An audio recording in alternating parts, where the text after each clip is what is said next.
Ashamaa akka mooltan sagantaa raadiyoo BBC Afaan Oromoo eegalle.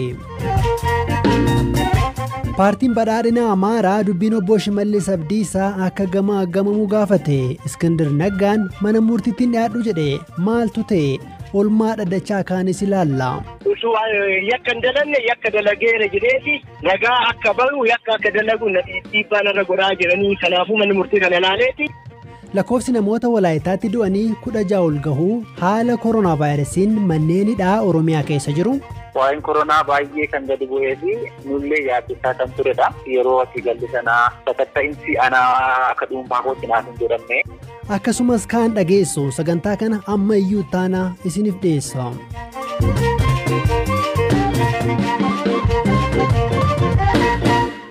Mootummaan federaalaa filannoo naannoon Tigraay adeemsisuuf jedhu akka dhaabsisu paartiin naannoo Amaaraa bulchuu gaafate. Paartiin badhaadhina Amaaraa konferensii guyyoota 3 taasise galgala kana xumureera. Dhimmoota ijoo garaagaraa irratti kan mari'ate konferensii kana irratti ministeerri muummee Abiy Ahmed argamaniiru. Dhimmoota marii ta'an jedhaman keessaa tokko dubbii obbo Shimallis Abdiisaati jedhame tibbana miidiyaalee hawaasummaa irratti naanna'aa turedha. Itti gaafatamaan paartii badhaadhina Amaaraa obbo Aganyoo Tashaagar koreen hojii raawwachiiftuu akka irratti mari'atu kallattiin taa'uu himaniiru. Konferensicha yeroo eegaluudhaaf jennu kan dhagaamedha. Ta'us irratti mari'anneerra. Sagalee kan amma baasuun maaliif barbaachisaa kan jedhu mari'anneerra. Wanti jedhame dogoggora. Ejjennoo dhuunfaa malee kan paartii badhaadhinaa miti. Sababa kanaaf konferensichi koreen hojii raawwachiiftuu dhaabichaa irratti mari'atee sirreeffama kennuu akka qabu kallattii kaa'eera.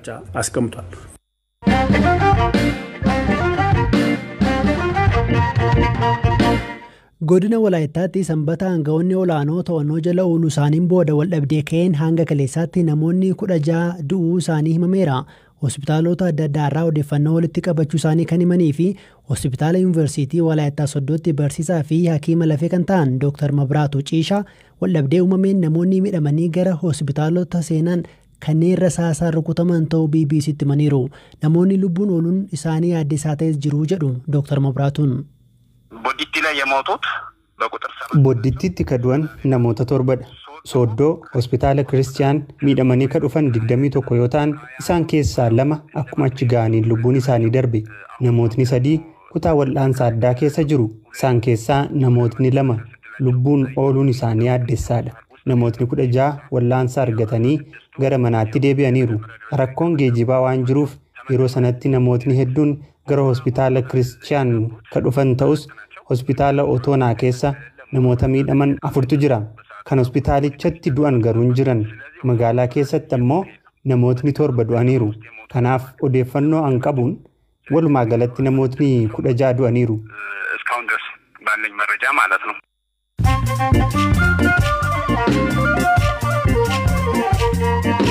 Dhaggeeffattoota keenya sagantaa BBC Afaan Oromoo dhagaa jirtu oduuwwan gaggabaaboo isinitti hima. Duulli biqiltii dhaabuu waggaa baranaa guyyaa irraa xumuramuu qondaaltonni Itoophiyaa ibsan. Ministeerri muummee Abiy Ahmed miseensota badhaadhina Amaaraa waliin ta'uun har'a biqiltuu kan dhaaban yoo ta'u biliyoona 5 dhaabamuu himaniiru.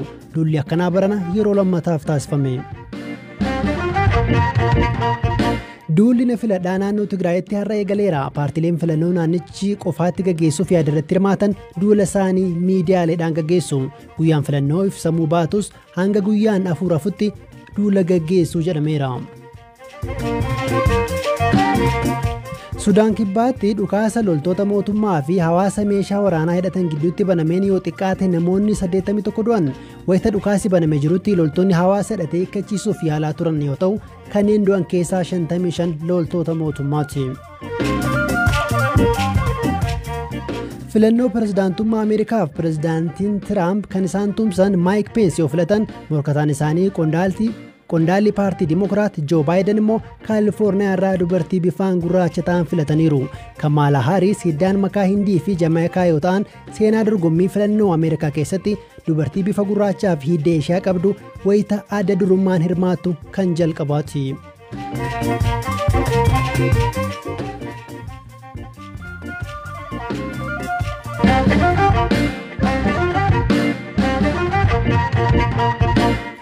Oduuwwan biraattan darbaa Raashiyaan talaallii koronaa vaayirasii argachuu ishee beeksifte haa ta'u malee ogeessoti hedduun shakkii fi yaaddoo qaban dhageessisaniiru. Yeroo addunyaa keessatti lakkoofsi namoota koronaa vaayirasiin qabamanii miiliyoona 20 darbee jirutti oduun talaalliin argame jedhu oduu gammachuu fakkaata. Waan adeemaa jiru firaafoolii dhugaasaa nutti himti.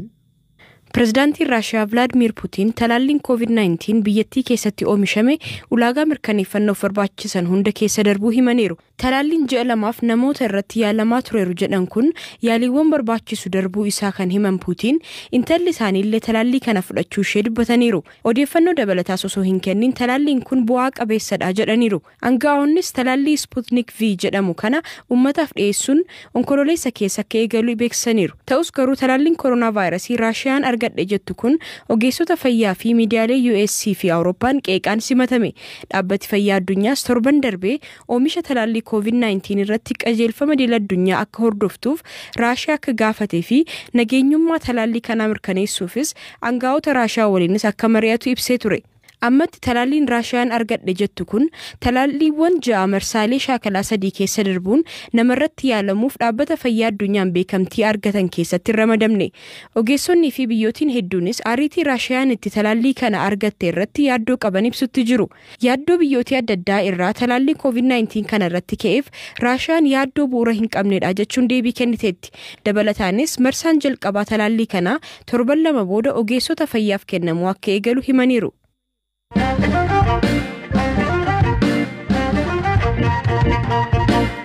Guyyaa tokko keessatti Itoophiyaatti namoonni 943 koronaa vaayirasiin yeroo qabaman 23 ammoo lubbuu dhabuu ministeerri fayyaa beeksiseera. Tamsa'inni vaayirasichaa biyyattii keessatti yeroo dabalaa dhufe kana haala nageenyaa dhiyeenya tureen namoonni hedduun sababa adda addaan mana hidhaa seenanii jiru. Ta'us garuu hidhamtoonni mana hidhaa keessatti vaayirasii kanaaf saaxilamoo ta'uu himu. Buzuu Warqulaanaa gabaasa qindeessii kunooti. Ajjecha artist Hacaaluu Hundeessaatiin booda godinoota Oromiyaa adda addaa keessatti lakkoofsi namoota sababoota adda addaatiin to'atamanii dabalaa jira. Kun immoo weerara koronaa vaayirasii biyyattii keessatti dabalaa dhufe waliin manneen hidhaas bakka dhukkubichitti mul'achaa dhufe ta'uun yaaddoo uumeera. Magaalaa Buraayyuutti hidhamee dhiyeenya bahuu kan immoo weellisaa Marsii Abboomaa manni hidhaa bakka of eeggannoon koronaa vaayirasii homtuu ittiin taasifamnee fi saaxilamummaa guddaa qabudha jedha. Waajjira poolisii magaalaa Buraayyuu aanaa tokko keessatti dhugaa dubbachuuf waa'een koronaa baay'ee kan gadi bu'ee fi nullee yaaddisaa kan turedha. Kunis akkamitti yaaddessa jechuun danda'ama. Nuti yeroo ati galli sanaa sakatta'insi anaa akka dhuunfaa kootti naaf hin jedhamne. Nam tokko immoo shakkamee haa ta'u balleessaa hojjetee yeroo manaa dabaa galu yeroo halkan tokkotti namni haga 5 fa'aa dhufee nutti dabalamutu jira. Eeggannoon hin jiru. Kutaan keessatti hidhaman hamma nama qabachuu danda'u walitti waan guutuuf eeggannoo koronaa vaayirasii wanti jedhamu tasa kan hin yaadamne ta'uu hima. Dhiyeenya mana hidhaatii ba'uu fi nageenya isaatiif eenyummaa isaa ibsuu kan hin barbaanne namni BBC'n dubbise kan biraas mana hidhaa keessatti maaskii fi saanitaayizarii fayyadamaa hin turre jedha. Saanitaayizariin hin jiru maal hin jiru namni saara hin ta'in dabalamaa ta'an ba'aa haalli nutti jiraatu kilaasii Itoophiyaatti kan jedhamtu akka nama garii damaafatti yerootti gurgu jira. Torbee darbe magaalaa Ginneeritti namoonni 66 mana hidhaa keessatti koronaa vaayirasiidhaan qabamuun isaanii ni yaadatama. Magaalota akka Adaamaa fi Botee akkasumas iddoowwan biraatti namoota mana hidhaa jiran irratti koronaa vaayirasiin mul'achaa jiraachuun yaaddoo guddaa ta'aa dhufeera jedhan hoggana itti aanaan biiroo eegumsa fayyaa Oromiyaa Obbo Darajjii Abdannaa. Amma kana naannoo dugdaa jira, naannoo Shawaa Bahaa kanarra jira.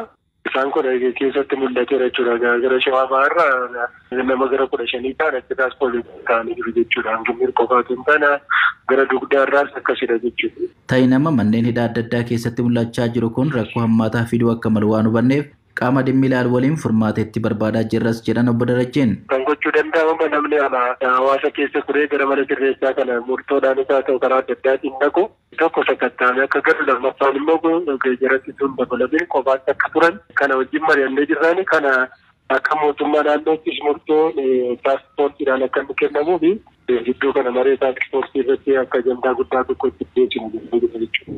Namoota mana hidhaa keessatti koronaa vaayirasiidhaan qabaman eegumsaaf jecha bakka itti yaalaman addatti qopheessuunis qorumsa biraa ta'eera jedhu Obbo Darajjeen.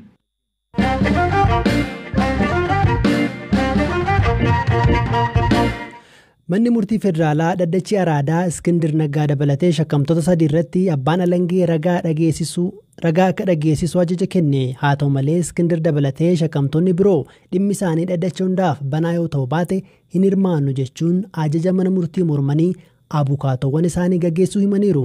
Waan obbo Iskindir dubbatan abukaatoon isaanii ሄኖክ አክሊሉ akkanaan himu. የተጠረጠርንበት ጉዳይ የጄኖሳይድ ወይም የዘር ማጥፋት ባህሪ ያለው ነው። እንደዚህ አይነት መሰል ጉዳይ wanti itti shakkamee duguggaa sanyii wal fakkaata. Kunneen immoo dhaddacha cufaan ilaalamuu hin qabu. Maalumaan ragaa baatotaa osoo hin ibsamiin ragaan akka kennamu taasisuun haqa akka hin arganne nu taasisa. Yoo haqa hin argannu ta'e immoo dhimmicha irratti hirmaachuu hin feenu. Mana murtiis hin dhufnu. Hanga yoonaa abukaatota ana bakka bu'anii mana murtii dhiyaataa turanis gaggeesseeraa jechuun dhaddacha dura ibsan. የነበሩ ጠበቆቼንም አሰናብቻለሁ በችሎቱ ፊት። haa ta'u malee manni murtii abbaan alangaa ragaasaa akka dhiyeessu akkasumas poolisiin obbo Iskindir fa'i mana murtiitti akka dhiyeessu ajaja dabarseera. Gama kaaniin manni murtii gaafii Jawaar Mohaammed fa'i abbaan seeraa dhimma isaanii harkaa qabu akka jijjiiramuu gaafatan kuffiseera. Manni murtii federaalaa sadarkaa jalqabaa dhimma isaanii irra ilaale iyyanni shakkamtoonni dhiyeessan dhimmoota raawwatamaniiru jedhe ragaa qabatamaan hin deeggarree jedheera. Dabalataan gaafii wabiin gadhiifamuu Jawaar Mohaammed dhiyeesse guyyaa kaleessaa manni murtii kuffiseera. Gama kaaniin miseensi ABO Caaltuu Taakkalaa guyyaa kaleessaa wabiin gadhiifamuu ishee maatiin BBC'tti himaniiru. Kana dura dhaddachi lidataa wabii qarshii 4,000 akka baatu murteessus poolisiin Oromiyaa yakka kaaniin shakkee jechuun to'atee dhaddacha sulultaatti geessee ture.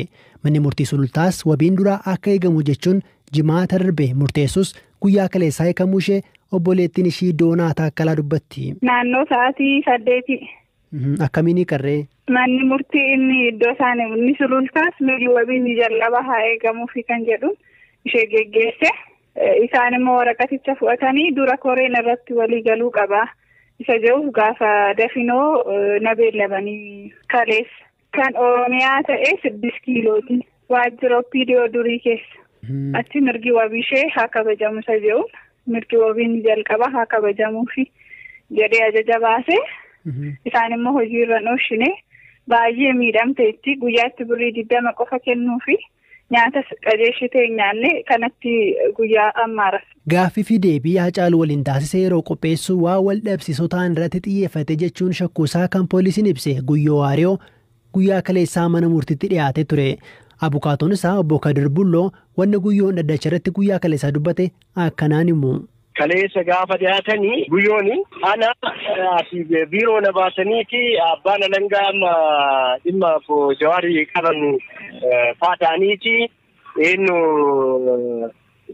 Jawaar geeggessaa kiyyaa isatu na ajajaa jedhii ragaa bahii ati bilisa baataa yakki daladdeen jiru ati barnoota akkanaa qabdaa kanarraan jedhanii jedhe. Kana ka godhanii maali jedhanii abbootii gadaatii fi warra maatii isaa fakkeenyaaf obboleessa abbaa isaa beeraa isaa fadeessaniiti kanaan loobii godhaa turani. Jawaar itti gaafatamaa kiyyaa miti ani itti gaafatama walqunnamtii hojiitu qabu Dajanee Guutamaa fi Girmaa Guutamaa waliin malee isa waliinuu walqunnamtii wayituu hin qabu jedheeti akkaataa kanatti ibsee jira. Kanaafuu amma wanta isin jedhe kana mana murtii irratti ibsee ani amma wanti dararamaa jiruuf yakka dalagee utuu hin taane nama biraa irratti utuu yakka hin dalanne yakka dalageera jedheeti ragaa akka bahu yakka akka dalagu dhiibbaan irra godhaa jiranii. Kanaafuu manni murtii kana ilaaleeti dhimma kana wanta yakka hin dalage bakka hin jirretti hidhamuu hin qabu kan jiru dhiyeesse. Dabalataan Guyyoon dhaddacha irratti rakkoo fayyaa qabuu fi bakka hin jirretti maatiin rakkachuu isaa ibseera. Dhimma kana kan ilaalee dhaddachi jimaata dhufu jechuunis hagayya 8 bara 2012 qorannoo dabalataa poolisiin gaafate akkasumas wabiin gadhiifamuu Guyyoon gaafate irratti ajaja kennuuf beellama qabachuu isaa abukaatoon isaa obbo Kadir Bulloo BBC'tti himaniiru.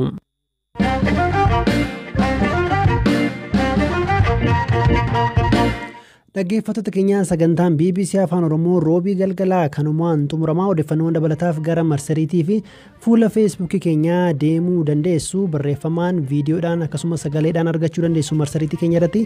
Yaada keessan akkasumas immoo eeruu keessan immoo karaa feesbuukii nu erguu dandeessu. Sagantaan har'aa xumuramee kan isinii dhiyeesse ammayyuu taanaadha kan isinii qopheessite Firaafoolii Dhugaasaadha.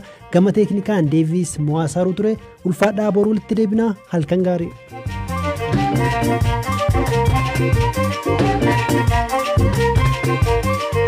Thank you.